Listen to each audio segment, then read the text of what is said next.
प्रदेशाध्यक्ष हर्षवर्धन सपकाळ आज बारामती दौऱ्यावरती आहेत। बारामतीमध्ये आज खऱ्या अर्थाने कार्यकर्त्यांची संवाद साधलेला आहे। काल खऱ्या अर्थाने काँग्रेसचे उमेदवार आहेत, त्यांनी उमेदवारी अर्ज माघारी घेतलेला। आपल्यासोबत सपकाळ सर आहेत। काल सर खरं तर उमेदवारी अर्ज माघारी घेतला, काल मुख्यमंत्र्यांशी आपला फोन आला का? हो, मी ते सांगितलं, आता पत्रकार परिषदेत सांगितलं, कालही मी सांगितलं आणि त्यांचा फोन जरूर आला होता। मात्र आमचा निर्णय प्रक्रियेचा आणि त्या फोनचा काही संबंध नव्हता। सर, एकंदरीत जी उमेदवारी आम्ही माघारी घेणार या संदर्भात तुम्ही वेळोवेळी सांगितलं होतं की दिवंगत उपमुख्यमंत्री अजित पवार यांच्या अपघातासंदर्भात गुन्हा दाखल झाला तर आम्ही उमेदवारी माघारी घेणार, परंतु काल मुख्यमंत्र्यांनी आपल्याला कॉल केला। या संदर्भात काय मुख्यमंत्र्यांनी या संदर्भामध्ये कठोर कारवाई केली पाहिजे ही आमची मागणी करण्याची आवश्यकता वाचायला नको। मात्र ते का या प्रकरणाकडे दुर्लक्ष करत आहे याचा खुलासा त्यांनी केला पाहिजे।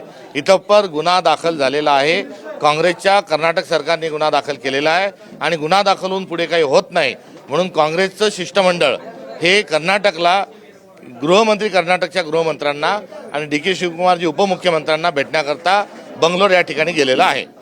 ऑपरेशन टायगरची पुन्हा चर्चा होण्यास सुरुवात झालेली आहे। उपमुख्यमंत्री एकनाथ शिंदे यांनी बैठकीतून ठाकरे गटाच्या खासदार आहेत त्यांना फोन केलेलं समोर येतं। फोडाफोडी करणं ही विकृती आहे आणि काल संस्कृतीच्या बाता केल्या आणि आज लगेच विकृत। अरे वैचारिक लढा, एकमेकांचे पक्ष कशाला फोडता हे या निमित्तानं महाराष्ट्राने सांगण्याची आवश्यकता आहे। 2029 साली काय भूमिका असणार आहे काँग्रेसची, का पुन्हा एकदा युती? बारामतीमध्ये 2029ला काँग्रेसचा उमेदवार निवडणूक लढेल आणि काँग्रेसचाच आमदार बारामतीमध्ये होईल।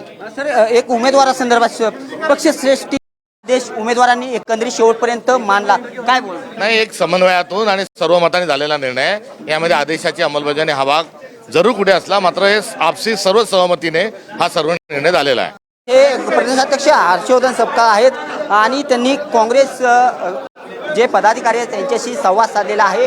काल खऱ्या अर्थाने उमेदवारी अर्ज मागे घेण्यात आला आणि त्यानंतर खरं आज कार्यकर्त्यांना भेटण्यासाठी हर्षवर्धन सपकाळ हे बारामतीमध्ये आले होते आणि संवाद साधला खऱ्या अर्थाने। त्यानंतर पत्रकार परिषद झाली आणि 2029 या वर्षी विधानसभेला काँग्रेसचाच उमेदवार बारामतीमध्ये असेल असं देखील हर्षवर्धन सपकाळ यांनी सांगितलेलं पाहावयास मिळत आहे।